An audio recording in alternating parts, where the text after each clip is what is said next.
Ini pengalaman pahit saya yang saya akan bagikan ke teman-teman semua supaya nggak ada lagi korban-korban selanjutnya karena ini sangat merugikan. Coba teman-teman perhatikan selang hitam ini dan suara dari mesin booster air yang hidup mati seolah ada udara terperangkap di pipa. Tapi saya udah pastikan itu nggak ada udara terperangkap, tapi masih aja bunyi hidup mati seperti ini. Teman-teman bisa perhatikan dan dengarkan baik-baik. Kalau salah satu keran dibuka ya normal suaranya, tapi setelah ditutup ya begitu lagi suaranya, seperti nut nut nut. Saya curiga mungkin pelampung klosetnya itu mampet ya. Akan saya cek dan saya akan coba buka nanti pelampungnya.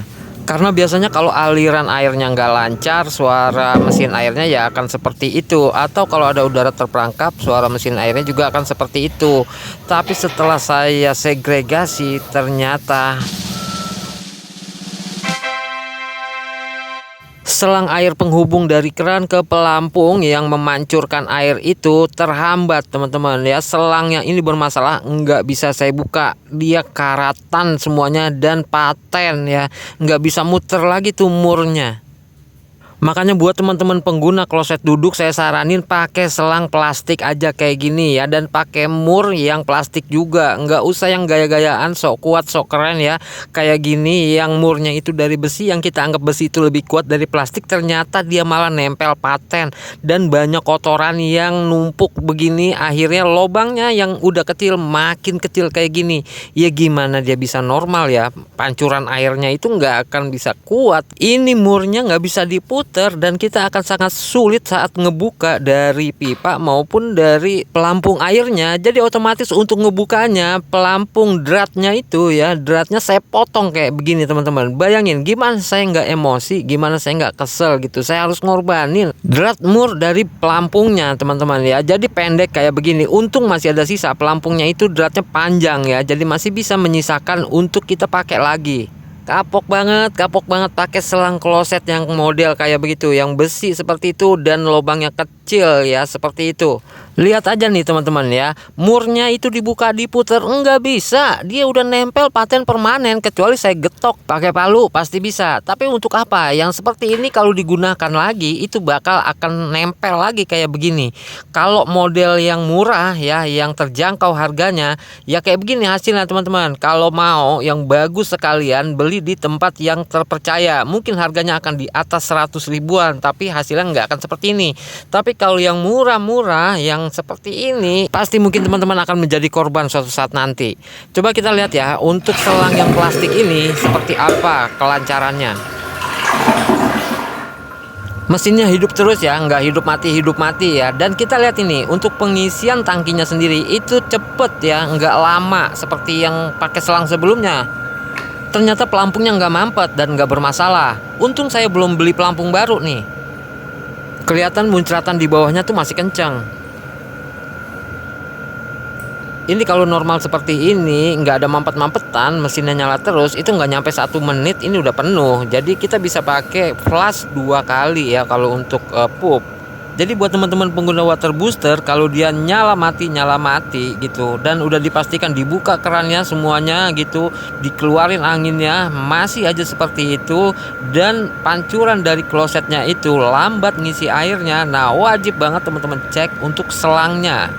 Karena kalau dibiarkan berhari-hari seperti ini, itu water boosternya bisa jebol seperti yang saya punya, teman-teman. Akhirnya saya harus beli water booster baru. Ada-ada aja, udah keperluan lagi banyak, water booster jebol. Mana kloset makan kebutuhan yang pokok. Kita pup, kita buang air menggunakan kloset. Kalau klosetnya bermasalah, ya masa harus ditahan itu semuanya, kan nggak mungkin. Nah cepet kan ngisi airnya nggak berasa ya. Nah kita sekarang ke kerannya. Nah kerannya ini saya beli yang mahal nih teman-teman. Kelihatan banget bedanya kalau sama yang murahan ya. Dari selang ini kayak gini ya, dia udah karatan, baru seminggu 2 minggu aja udah karatan kalau yang murah. Tapi kalau yang mahal kromannya itu lebih bagus ya, seperti kerannya ini. Tapi mur atau baut yang dari besi ketemu besi mungkin nggak akan bermasalah, masih tetap kita bisa buka. Tapi yang dari besi ketemu plastik, nah itu tuh yang nempel kayak tadi pada selang kloset yang terjadi. Tapi kalau kita pakai selang kloset PVC atau karet seperti ini atau plastik seperti ini, kalaupun macet ya paling kita buka, kita paksa ya dia pecah gitu. Beda sama besi. Besi ya kalau udah macet ya macet aja kayak gitu, dan itu jadi masalah banget buat kita, apalagi kalau selangnya mampet. Beda banget ya, ini untuk dalaman selangnya atau lubang selangnya ini lebih besar ya. Teman-teman bisa lihat nih, kita bandingin nih selang yang dari PVC atau plastik sama yang dari besi ini nih. Sebelum benar-benar kejadian seperti saya, teman-teman kan udah lihat ya apa yang saya alami. Saya menjadi korban di sini ya karena keteledoran saya sendiri, mungkin apa-apa pengen serba murah gitu dan ternyata macet ya. Teman-teman periksa deh untuk selang dari klosetnya itu masih macet atau masih bisa muter ya, untuk murnya itu bisa dibuka. Kalau misalkan bisa dibuka ya teman-teman bisa ganti aja langsung ke plastik gitu, yang lebih aman, yang lebih simple dan praktis gitu, pakai yang PVC. Banyak kok dijual di toko online kayak Shopee gitu. Saya nggak mau promosi ya untuk tokonya atau segala macam, teman-teman bebas lah pilih tokonya. Yang penting yang saya alami, kerugian yang saya alami kayak booster yang jebol itu nggak teman-teman alami. Mungkin selang bawaan dari kloset yang bermerek atau yang udah go internasional mungkin nggak akan seperti ini ya, karena harganya juga jauh lebih mahal, mungkin proses produksinya juga jauh lebih rumit, kualitas kromnya juga jauh lebih baik, beda sama yang murah-murah. Jadi ini sekedar pelajaran aja, jangan sampai teman-teman mengalami hal seperti saya. Saya mohon maaf kalau penyampaiannya agak emosi, karena memang saya emosi banget. Saya udah capek, udah keluar biaya, udah harus perbaiki hal-hal yang kayak begini yang harusnya nggak terjadi. Ini saya tunjukin contoh water booster yang bolong atau yang jebol ya.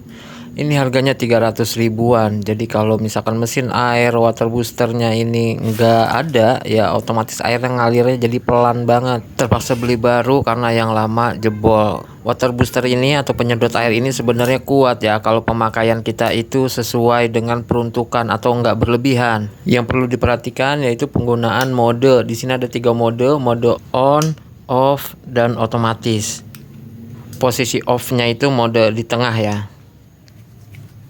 Kalau yang on contohnya seperti ini, klik tengah off, lalu satu kali klik lagi dia on terus ya. Jadi mau dipakai nggak pakai kerannya dia on terus. Nah ini yang berbahaya kalau kelamaan, misalkan sampai sejam atau 2 jam itu bisa terbakar atau jebol kayak tadi. Usahakan tetap ada di posisi otomatis. Tapi posisi otomatis pun kalau hidup mati seperti ini dan itu berlangsung berhari-hari, dia bisa jebol juga dan bisa rusak ya mesin water boosternya. Semoga bermanfaat, semoga kita semua selalu sehat, banyak rezeki dan sukses selalu. Amin.